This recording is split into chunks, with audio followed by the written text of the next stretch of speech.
مش هتصلي يا احمد على الراجل دي كل الناس عارفاها منه.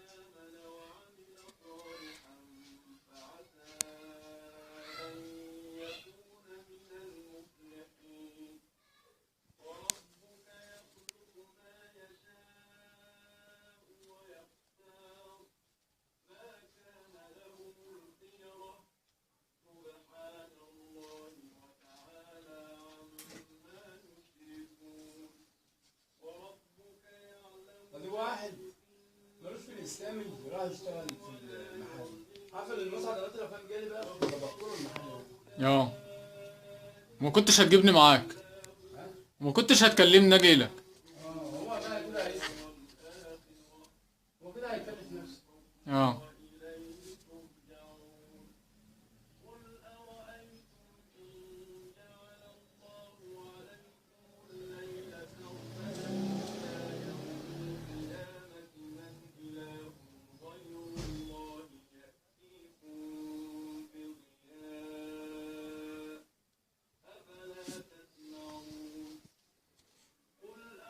ناس كتير قاعدة اهو بقى. كله قاعد.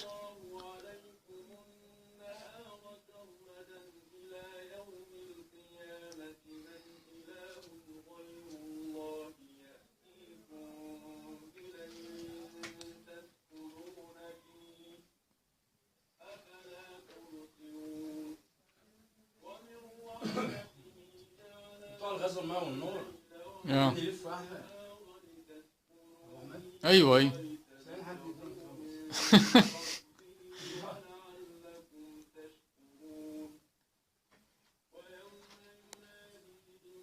لا بس حبة شغل حلوين اللي هنا يا عم عصام، هيجيبوا شغل. منظرهم حلو عن السور الايطالي. صح؟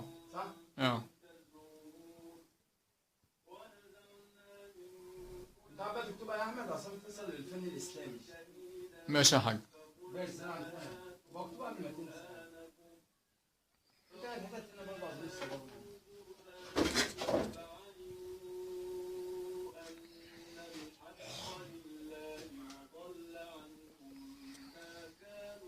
اللي بيعمل خير والله لا يستر معاه. حتى لو انا في اي مصلحه انا ممكن يجي لي اب الجامع وكده محتاجين واحد يعمل المزيد ولا حاجه. ما انا بشتغل في الكمازات. انا عارف، انا بقول لك انا عمري ما انساك برضه. لو انت عملت لي المصلحه ديت انا ما بنساش. يا سيدي انا ما تقلقش والله. بص، ما بقول لك خليك بس على الفيس وانا ابعتها لك على طول. يعني انا لو فتحت الفيس الاول موجود. هبعتهم لك انا على الفيس. هبعتهم لك على الفيس على طول. اي حد يجي يفتح يلاقيه. اي حد.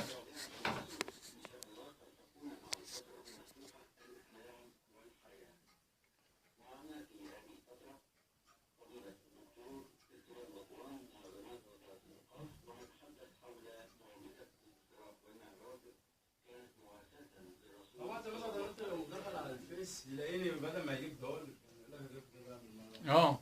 صح؟ ايوه.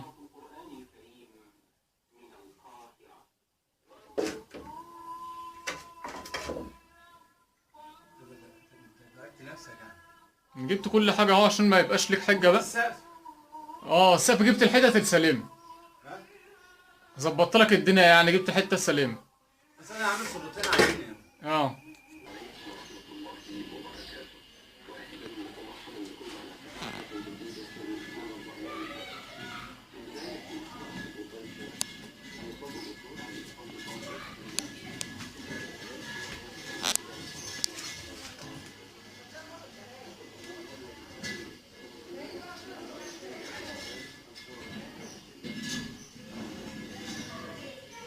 الحته دي جامده بس ملهاش حظ. ايه الحته اللي قدامك ده دي والله بقى تقليبها يا عم 300 جنيه كنت مزنوق. جامده بس ملهاش حظ.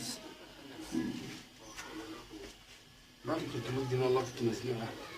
في صورتين بقى ادهم لك بلوتس جامدين برضه وانا بقى في حرم. حطيت شباك. علي برضه كان منزل نفسه على الواتس. انا نزلته على اليوتيوب. لا والله صورت له؟ صورته. قال لك؟ انا قلت له انا هنزل على اليوتيوب، قال لي ماشي. انت بتعمل خير والله. صورتهم له دلوقتي؟ بس اللي عنده ما ينفعش الشغل اللي عنده ينزل. ينفع شغل 10/10. بيشكلك برضه هو؟